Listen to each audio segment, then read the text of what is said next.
तो स्वर्ग क्या है? तो कहा यथा वाणी मधुरम रसा, जिनकी वाणी सत्य है, मधुर है, रसदार है, वो स्वर्ग जाएंगे। चाहे वो स्त्री हो, चाहे पुरुष हो, बड़ा हो, छोटा हो, गृहस्थी हो, सन्यासी हो, ब्रह्मचारी हो, भोगी हो, योगी हो, जति हो, सती हो, सबको जाना है कर्म के आधार पर ही रास्ता पकड़ना है, सफर करना है। पर चयन तो करना पड़ेगा जिंदगी का। कथा इसलिए सुनी जाती है, सत्संग, विद्वान, गुरु, ये सब की वाणी इसीलिए अपने से जो मुझे कोई महान लगा, मैंने उसकी वाणी का सहारा लेकर आपको सुनाने का प्रयास किया है। मुझे लगा कि ये मुझसे महान है, ये मुझसे ज्यादा योग्य है, ज्ञानी है, इनकी बहुत अच्छी फिलॉसफी है, तो मुझे लगा कि यहां से उठाकर मैं आपको दूं, रिक्त स्थान भरूं, खाली स्थान भरूं, गड्ढा भरूं, खोल भरूं, अज्ञानता को मिटाऊं। इसीलिए मैंने चाणक्य को अध्ययन किया, मेहनत की, परिश्रम किया, और आज आपको वो परिश्रम का फल दिया, संत होने, साधु होने के नाते। और वो फल अब आपको सुखदायी हो, स्वर्गदायी हो, आनंददायी हो, ज्ञानी हो, विवेकी हो, आचरण आपको सब फल दे, आचरणवान भी बनाए, विवेकशील बनाए, ज्ञानी बनाए, उद्धार करने वाला हो। चाणक्य का यह सूत्र देखिए, डॉक्टर दवा देता है, इंजेक्शन देता है, बनाता नहीं है, बनाता कोई और है। तो हम कौन हैं? हम डॉक्टर हैं तुम्हारे आज के सत्संग के हिसाब से। सतगुरु वचन, सतगुरु वैद्य वचन विश्वासा। तो आज के हिसाब से हम वैद्य का काम कर रहे हैं, एक डॉक्टर का काम कर रहे हैं, आपको समझाकर आपको एक औषधि दे रहे, विचार की औषधि, परम औषधि हरि चरित्र ध्यान की।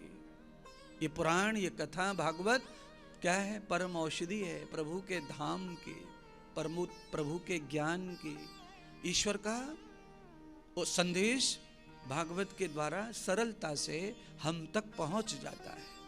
ये बड़ा सरल माध्यम है। भागवत के अलावा किसी दूसरे माध्यम से भगवान के संदेश को आप तक पहुंचाने के लिए कठिन है सब मार्ग। फिर वेद का मार्ग कठिन है, उपनिषद का भी कठिन है, गीता का भी कठिन है। द्रवते दृष्टांत कृतम मूलम, क्योंकि बात हमेशा दृष्टांत के साथ होनी चाहिए, तब कथा, तब प्रवचन और तब विचार समझ में आता है। आप श्लोक बोलते जाओ और उसकी परिभाषा ठोकते जाओ, आए बोझ बन जाएगी आपके ऊपर, ना तो वो रस देगी, ना वो आपको संभलने देगी, और ना ही कल के लिए कुछ सुधरने देगी। और जब यही श्लोक दृष्टांतों के साथ हमारे जीवन में कानों में उतरता है, तो हम आज ही सुधर जाते हैं। आज ही सुधरने में चाहे एक दिन लेट हो जाए, पर आज ही हम लोग कथा को स्वीकार करते हैं। नहीं, सच में कथा हमारे जीवन के लिए सुखदायी है, अमृतदायी है, स्वर्गदायी है। तो चाणक्य का जो वचन है वो स्वर्ग देने वाला है। देखो फूल बरस रहे, फूल है कि नहीं? अच्छी बात का बताओ, अचानक इतने फूल कहां से आएंगे? बारिश हो रही है फूलों की, और ये इसी आश्रम पे संभव है महाराज, यहाँ सब देवता वास करते हैं। हाँ, ये जो है ना, ये यही संभव है। फूल बीच बीच में थोड़े बरसाते रहेंगे फूल। हाँ जी जी जी, सच कह रहे महाराज, बिल्कुल। वो तो है ही, जो कुछ बाहर है वो जन्मदिन के निमित्त ही बाहर है। बीच बीच में फूल जो है अपन बरसाते रहेंगे। हमने रात में रख दिए थे ऊपर में, इनके भक्तों के ऊपर उड़ाए थे कथा में। तो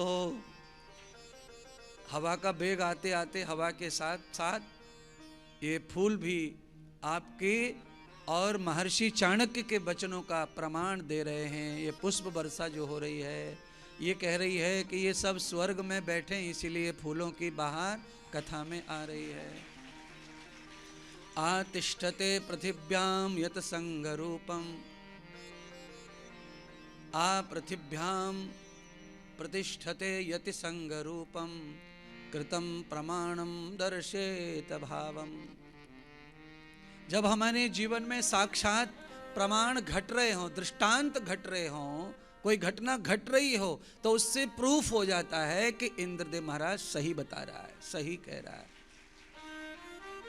अच्छा बताओ, ये जो पत्तियां बरसी हैं, इनकी जगह धूल भी तो बरसेगी ना, हवा से तो धूल आती है। अच्छा, धूल किससे आती है? हवा से। तो धूल क्यों नहीं आई? फिर ये क्यों आए? यही बताना चाहते अंतर, धूल और फूल, नरक और स्वर्ग।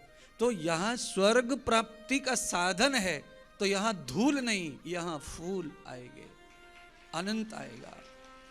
अच्छा है, जब धूल आएगी तो उसके ऊपर भी प्रमाण देंगे, दृष्टांत देंगे, उसका भी कुछ उद्देश्य बताएंगे। पर ध्यान करो, छत से आने वाली धूल अच्छी नहीं होती है, ये ध्यान कर लेना। जो धूल छत से आएगी वो अच्छी नहीं है, जो धूल ऊपर से नीचे आती है वो अच्छी नहीं है, ये ध्यान रखना पड़ेगा आपको। धूल कौन सी अच्छी है? जो चरण से आती है, चरण से, चरणों से। धूल जो चरण से उड़ती है वो तो स्वर्ग ले जाती है, सीधा आनंद ले जाती है। उसके लिए तो प्रमाण है, प्रूफ है। क्या प्रूफ है?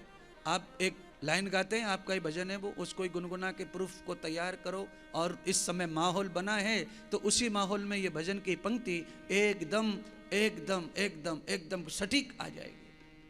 क्या है भजन की पंक्ति? जहां धूल चाहिए वहां धूल ही चाहिए, और जहां फूल चाहिए वहां फूल। ऊपर से बरसने वाला रंग अच्छा होता है और पुष्प अच्छा होता है, बारिश अच्छी होती है, पर जमीन से उड़ने वाली कोई चीज है तो वो चरणों की धूल होनी चाहिए, चरणों का जल होना चाहिए। अगर उस जल को चरण नहीं है तो वो जल अशुद्ध है, वो धूल भी अशुद्ध है। चरण किसके होने चाहिए? महापुरुषों के, संत पुरुषों के, दिव्य पुरुषों के।